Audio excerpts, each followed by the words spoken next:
Yeah.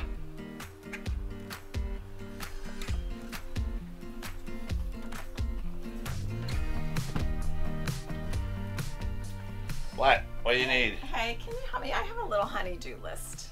Honey-do list? Yeah, can you help me out? I guess. Okay. So, you know how this passenger window goes up all the way and I can't get it to stop halfway? Can we do something with that? I guess. Okay, and then I was thinking about changing out the balances.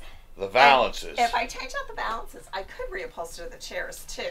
And I'm really tired of this cord hanging out here. Can you drill a hole in here so the wire can come up straight from there? And then I really would like this faucet cleaned out. And is it possible that we could put a one sink thing in here and instead of this divided sink? I really am not crazy about one that. sink? And while we're doing that, I really would love to have little bars up here so my spices don't fall out when we're going down the road. Well, and then I really would like the toilet changed out in here. The toilet? And then back here in the bathroom. Oh my God, what a list. I'm gonna need some tools. Full-time RVing takes a lot of tools. But before you go off and start buying all kinds of tools, you need to ask the question, what am I capable of fixing? Am I capable of changing out a toilet? Am I capable of changing the hot water tank? Am I capable of putting a satellite dish on my roof? Because there's no sense in buying all sorts of tools if you're not capable of doing all these things. Now, if you are capable of doing these things and you are going to full-time, there's a lot of things that break and go wrong along the way. That's just the reality of full-time RVing. So today, I'm gonna give you a quick synopsis of what I carry on the road and the things that you might consider bringing with you on a trip. I carry a large toolbox for big tools and wrenches and so on and so forth, and we'll get into that. I carry an electric drill, and this is a 20 amp or 20 volt lithium, and it's a Porter cable. This thing is a beast. Also, I carry a hex key set, and this is where we're going to begin with metric and standard. So one side is metric, one side is standard.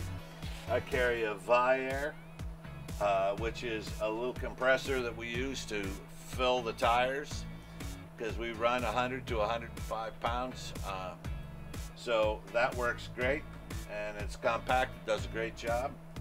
Back in the back there, I have test equipment, knee pads, big hammers, stuff like that. And then as we come forward, I have an electrical box with just stuff like a meter, a voltmeter, and wiring, and a few other odds and ends.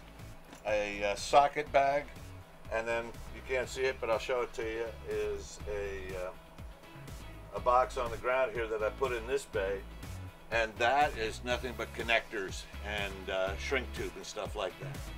So we'll break this down, and we'll just go through it sort of piece by piece and show you what I think is what you need as a minimum to go out on the road.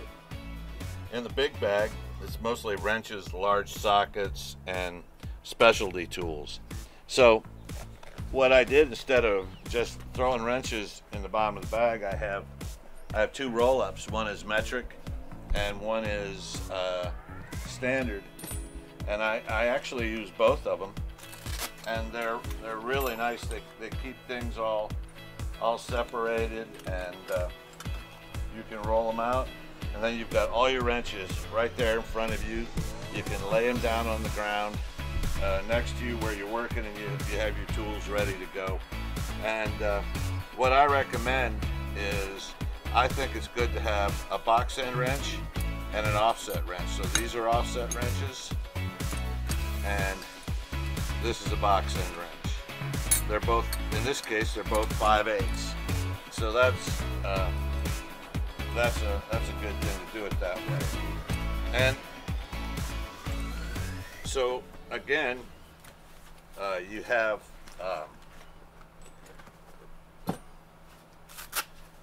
metric, and you have standard. So those are standard, and these are metric. So that works really well. Now, also things like a tape measure, a special tool for your hot water tank, so you can change out your bits and pieces in there that you need to change out. So you kind of need that. I also, it works out, I carry some die-cord tape in here, and a bunch of odd and end wrenches that I use. And in the bottom I have a couple of hammers, because you always need a hammer. This bag is my socket bag. Sockets, screwdrivers, and pliers. One of the things that you really should have in your bag is a ratcheting screwdriver, and you can pop it open, and you can have your bits there, and then just stick them in the end. It's magnetic, and that works really well. Little things like jeweler screwdrivers. You'd be amazed at how often you use these. I also, within the socket sets, I have, now these are all metric. You need a good rack to hold them so they're not flopping around. Take one off, and when you're done with it, put it back on. But these are deep well and these are shallow. So it's important that you have 1/4 inch drive and 3/8 drive in the metric and in standard. So the socket wrenches, this is a 1/4 inch drive, work of course for both metric and standard. And you also need a 3/8 drive, and again, works for metric and standard. It's good to have a little breaker bar, and several extensions like this. Now, pliers, you can go crazy on pliers, but a set of like channel lock type pliers, and you can buy those in like 3 different sizes, so they can get pretty big, all the way down to what I just showed you. Needle nose pliers with a wire cutter on them. It's always good to have a putty knife, because Lord knows you use that. Set of feeler gauges. Also, I always have a couple of different tools of the same thing. So if you're going to have a set of needle nose, you can get a heavier set too, because sometimes you're cutting heavier wire, and so that's kind of what you need there. And whatever you do, don't forget, you definitely want some vice grips. There's a lot of stuff that's hung up in your coach, because not all coaches are everything screwed in with a nut on the back. There's a lot of stuff that has pop rivets in it, so it's a good thing you can get yourself a little pop rivet gun and carry that with you, and some 5/32 3/16 pop rivets, and of course you'll have drill bits with your drill. You can drill a clean hole, put a pop rivet in, it'll hold it up. Now, if you're going to do some, there's a chance you're going to do some electrical work, cable cutters, wire strippers. These are also wire strippers, and they also are crimpers on the end, red, blue, and yellow. That represents the size of the connector that you're using. And of course, without a doubt, you need a volt-ohm meter and batteries for that. You always want to carry some electrical tape, because that's just one of those things that works great. A soldering iron, you can have a couple of different soldering irons, are important. So if you're going to do electrical work, or if you find a need for electrical work, this is sort of the minimum that I carry. I mean, I carry little rolls of wire, little bundles of wire, that if I have to do something, I can splice things in and fix the problem. All right, I also have this tub with connectors, because in our Tiffin and most motorhomes or fifth wheels or travel trailers, there's a million connectors for a million different things. They include water, they include electrical, just all sorts of things. So I carry a little box with nothing but washers in it. And then I have connectors for ham radio. I also have hose clamps and wiring clamps. One of the other things I carry is all sorts of electrical connectors, just plain straight up electrical connectors. More of those. All right, and then I carry a variety of heat shrink tubing, because once you put a connector on, it's good to put some heat shrink tubing on it, a little heat, and it squeezes down and makes it good then. And I have some big sizes, small sizes. Also, I have a box with all sorts of screws in it, just like wood screws, machine screws, just all sorts of stuff. I also carry grommets of all different sizes. There is just such a variety. Oh yeah, let's not forget fuses, because even though it's a modern coach that still has fuses just like your car, carry a fuse box. So there's so many simple things like tape. Get a roll of Gorilla tape. Get a roll of gaffer's tape. Every time you turn around, you're needing some straps to strap something. Make sure you have plenty of paper towels, and make sure you have plenty of regular little towels like this. You can buy them by the bundle. They're cheap for like 12 bucks at Costco. So this is kind of just a quick overview of my of what I use on a regular basis.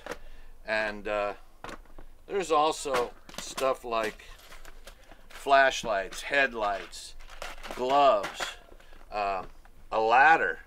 I have a good telescoping ladder that lays flat, and you can put that in one of your bays, and it just lays flat, and you can even put stuff on top of it. And one of my favorite things that you absolutely can't do without, because you're always down near the ground, is a little collapsible stool. This goes flat, and Glenda can use this to get in the top of her cabinets, and I can pop this thing open and get right down on the ground and work at low level in the bays or around the bays, and it gives me something to sit on. And a lot of people have like roller chairs. They don't work in campgrounds because it's rare that you're on cement. So something like this, you can sit down and you got a place to sit. And this is basically, I know it's a lot of stuff, but these are all the things that I've used since we started this journey. And every time you turn around, you really need, and I have all different sizes of these, zip ties. There's no such thing as too many zip ties. If you walk past a bag of these, stop and buy them. And they have weights on them. So some can handle high weights, and there's 8-inch ties, there's 12-inch ties, there's just all sorts of big ties. And with all these tools, if I'm somewhere in a campground and I see somebody under their motorhome or the hood up on their truck or their car, that's an automatic sign to stop and say, how you doing? Can I help you with anything? Because the best part of having all these tools is not only fixing your things, but being helpful and helping other people fix things. Because helping each other out on the road is an important deal. It's part of the deal. I also carry, and I consider it a tool, is self-leveling die-core sealant. You can get it in different colors, and I carry a minimum of 2 tubes, sometimes 3. I also carry a tube of clear silicone, so that if let's say the shower starts leaking, I can seal around where the shower is. So there's all these little things we use to keep our motorhome running in peak condition, and Lord knows, every time I turn around, Glenda has a list. So I hope this has been helpful. I hope you got some ideas. You don't need to spend thousands of dollars. You can buy most of this stuff at Home Depot or Lowe's or any one of those places. And you don't have to buy the very best tools, but you need the sockets, you need the wrenches, you need some minimal electrical stuff, a meter, and definitely you're going to need a electric screwdriver or electric drill. So I hope this has been helpful. It's been fun going over this. It's a lot to carry, but keep it organized, keep it where you can get to it, and if you're not capable of making all these different repairs, then get what you need. But at a minimum, sockets, wrenches, flashlights, gloves, and a drill motor. Well, are you happy with all the stuff I did? I'm thrilled. You're my hero. Well, if you like this video and you want to kiss like that because you fixed the toilet, then like, share, subscribe. We are Herons on the Fly. We'll see you guys later.